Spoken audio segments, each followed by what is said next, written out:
Hi, I'm Jeff, and welcome to another one of my videos where I take a look at all the new comic books coming out on either December 7th or 8th, 2021. And I ask myself the question, what one new comic book would I buy this week if I could buy just one book? Let's jump right into the content of this video first by taking a look back to my pick from 2 weeks ago, which was Hulk, issue number 1. And the question remains, was it a worthy and worthwhile pick to be my just one book pick of the week? And the answer is yes. I liked it a lot. In fact, my local comic shop is kind of making some adjustments right now, so I was slow to get my new comic books. In fact, I had to go out and go shopping for my copy of Hulk number 1 just this past Wednesday, a week after it came out. And everywhere I went, it was sold out. I went to, I believe, 5 different comic shops, and I found one copy at the 5th shop that I went to. Had a little bit of a tick on the spine, but I didn't care. I picked it up because I needed to read it. And boy, am I glad I did. I really enjoyed it. In the most wonderful way, it is completely over the top. And that is exactly what I've come to expect and appreciate from Donny Cates. Donny Cates has a wild and big imagination, and he is definitely putting all of his Donny Cates-ness into this title. It's crazy, it's odd, it's extreme, and I have really good feelings about where Donny Cates can take this property. Essentially, Hulk's power is limitless when made angry enough or pushed far enough. So I am expecting Donny Cates to really push the limits of Hulk's, rage and the power that we're going to witness coming out of it. I expect to be unbelievable. So I really enjoyed it. I'm gonna stick with it for now. I'm not even a Hulk guy, but I gotta see what Donny Cates has planned for this. It was a lot of fun. It was really entertaining, and I recommend it. If you read Hulk, I'd like to know down in the comments what you thought about it, okay? All right, let's go ahead and move forward with the books that are coming out this upcoming week. As always, I will start off with my 5 honorable mentions, and then I will have my just one book pick of the week. My first honorable mention is a new book. It is called Daisy, issue number 1 of a 5-issue limited series from Dark Horse Comics. Here's the description. A desperate mother's 5-year search for her missing son leads her to the small town of Bremont and to the mysterious Phillips family. Daisy Phillips, like many teenagers, has a hard time fitting in, but not for the usual reasons. Daisy stands 8.5 feet tall and is still growing, but her troubles with ill health, daily ridicule, and custom-made clothing are only the tip of the iceberg. Daisy may well be descended from a race of cannibalistic giants spawned from the outcasts of heaven. Colin Lorimer is one of graphic fiction's emerging, unique, creative voices, and Daisy is a tale unlike any other, a singular vision, both horrific and beautiful. Quote, Lorimer's art will pull you into his world, end quote. That quote is from Big Shiny Robot. So we have Colin Lorimer, who is the writer and the artist for this book. I am not familiar with this person. However, this premise sounds really interesting to me about a girl who is 8.5 feet tall, dealing with that as a teenager, and also might be descended from a race of cannibalistic giants. This is just odd enough to really intrigue me. So if it's a cool story with cool art, I think this could be one worth checking out. Any kind of story about a teenager trying to get comfortable in their own skin and find their place in the world, it's a story as old as time. But this is a twist on it that I am not immediately familiar with, which is why I am particularly interested in checking it out. I might recommend it for you as well. The next book I want to mention this week is Devil's Reign, issue number 1 of a 6-issue limited series from Marvel Comics. Here's the description. The story that's been building for years is here. Wilson Fisk went from kingpin to mayor of the biggest city in America, and it's going to bring his full criminal and political power to bear on the superheroes who call New York City home. The man who once destroyed Daredevil has set his sights on the Fantastic Four, Iron Man, Captain America, Spider-Man, Jessica Jones, Luke Cage, and more. And since it's Fisk, once he takes them all down, you know he's going to sign it. I don't know what that means. Crossbones, Taskmaster, Typhoid Mary, Shocker, Whiplash, Rhino, Kraven. Fisk has an army of supervillains at his command, and this is just his opening salvo. For years, Fisk has waited for his time to strike, and you won't believe the aces he's got up his sleeves. Okay, this sounds pretty cool. The Kingpin is a pretty great character in that he can employ several of the greatest villains in the Marvel Universe towards his eventual goals. And oftentimes he does a pretty good job. He's no dummy. He's not just a moneybags. He's smart as well. And in the hands of Chip Zdarsky and artist Marco Checchetto, who are most famously known for their run on Daredevil, which I've mentioned many times before in these videos. The acclaim for the work these two have done on Daredevil is very, very high. I expect all of that same acclaim to be transferred over to Devil's Reign. And it's, this is where I derail, however. It's another Marvel crossover, universe, all-encompassing story. I'm a little bit tired of these from Marvel. It seems like as soon as one ends, another one begins. I understand it probably helps them sell comic books, but I definitely have fatigue. I wish they did these things like once or twice a year, but once again, it seems like they do it all the time. And I wish I didn't have fatigue when it comes to these things, because I'm really curious about this event. I'm really interested in checking it out. But personally, I'm not gonna, because I don't want to get invested in another event. Although I am going to be keeping a very, very close eye on it. So as a fan of comic books, because I think something interesting could come out of it, but especially as a fan of Chip Zdarsky, I have a lot of faith in his ability to deliver on a great, great, great story. So if you're a big Marvel fan, if you're a big Daredevil fan, or a big Kingpin fan, or you just have more of a tolerance for these major events than I do, I definitely would recommend checking out Devil's Reign. The next book that I want to mention is Marvel's Voices Community, issue number 1 from Marvel Comics. Here's the description. Come join the festivities as Marvel celebrates the mighty Latinx heroes and creators from all corners of the Marvel Universe. Spider-Man, White Tiger, Ghost Rider, and so many more heroes get their moment in the sun as new and fan-favorite creators continue to expand the world outside your window in Marvel's Voices Comunicades Community. Featuring an introduction by renowned scholar Frederick Louis Aldama. Plus, an all-new hero takes the stage in a whirlwind adventure you won't want to miss. Okay, we've talked about these special comic books before. We've had a lot of culturally themed comic books over the past few years, and this is yet another one. In general, I find them rather disappointing. You give whoever, even the greatest writer, and you say, hey, tell me a really great, complete story in about 5 or 6 pages, and it's going to be like, can't.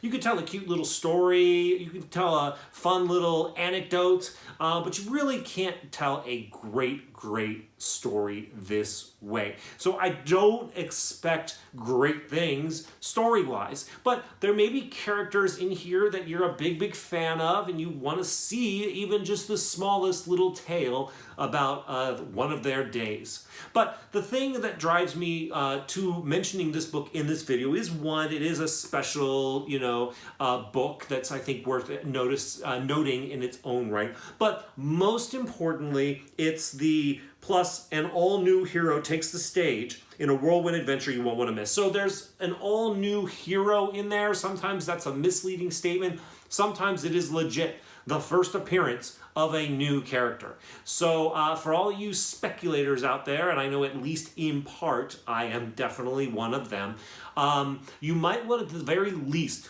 go to your comic book shop, maybe get there early, pop open one of these books, take a look, you know, don't steal your comic books by way of like sitting there and reading a comic book like not interested, but maybe just flip through it, look through the pages, see if you see this new hero. If the images right off the bat interest you about this hero and you think, wow, this looks pretty cool, let me check it out, pick it up. Or don't. Or look at it and you'll be like, yeah, it's another superhero I'm not particularly interested, or it's just an old hero that they're put a spin on. Who knows what could end up happening. But because they are promising a new hero, and I think that culturally relevant heroes are probably here to stay. It's probably not a flash in the pan, so it might be something worth paying attention to. The next book I want to mention to you is Star Wars Crimson Reign, issue number 1 of a 5-issue limited series from Marvel Comics. Here's the description. After the dawn comes the rain. The story that began with War of the Bounty Hunters continues here in the second installment of a trilogy that will reshape the history of the Star Wars galaxy during the Age of Rebellion. Featuring the return of beloved characters, shocking twists, epic feats of the Force, and a story that will reach from Star Wars' darkest underworld all the way to the Imperial Palace on Coruscant. Crimson Reign is a Star Wars saga like no other. Okay, so I mentioned this book this week I don't think it has a ton of spec potential. I'm going to put that out there right away. For me, why I mentioned this book is because I'm a Star Wars fan. Okay? And as a Star Wars fan, I've been reading some Star Wars books, including the War of the Bounty Hunter books, which were pretty good and quite entertaining. And one of the coolest, most interesting things for me that came out of the War of the Bounty Hunters was Crimson Dawn, this group. And the fact that these writers and storytellers can find a way to squeeze in new characters into a timeline that we all know very well. This story takes place between The Empire Strikes Back and Return of the Jedi. You're squeezing in major new characters that we never saw in those movies, and characters that I want to see more of, characters that I want to hear more stories about. And this, I forget her name, but this leader of the Crimson Dawn and the Crimson Dawn in general is something that I want to know more about. So I mentioned this book this week. Like I said, I'm a Star Wars fan, and I find this group and this character to be entertaining and worth paying attention to. So I went ahead and added it to my list of honorable mentions this week. The next book I want to mention to you is Buckethead, issue number 1 of a 5-issue limited series from Boom Studios. Here's the description. What strange secrets lie in the mysterious town of Buckethead, USA? Toba and his mother, a renowned scientist, have just immigrated to the US, but instead of living in the big city like Toba always dreamed, they've moved to a sleepy little town in the Pacific Northwest called Buckethead. In the middle of the picturesque and pedestrian town, Toba discovers that things aren't as perfect as they seem. Toba and his newfound friends find a strange video game, a perfect replica of the town and its people.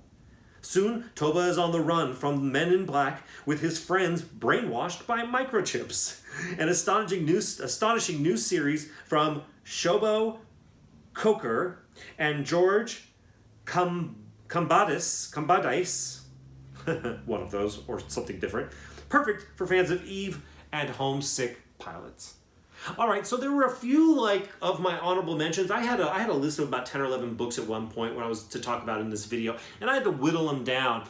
Some of them were harder to get rid of others, and this was one that I was like, should I keep it as an honorable mention or should I not? And I decided to keep it as an honorable mention because it sounds like fun. it sounds entertaining. It sounds like something that kids could like and older kids like me could like. It also sounds like something that could have spec potential, because I could see the story of a immigrant moving to a town and finding a video game that mirrors the town, and craziness starts to ensue.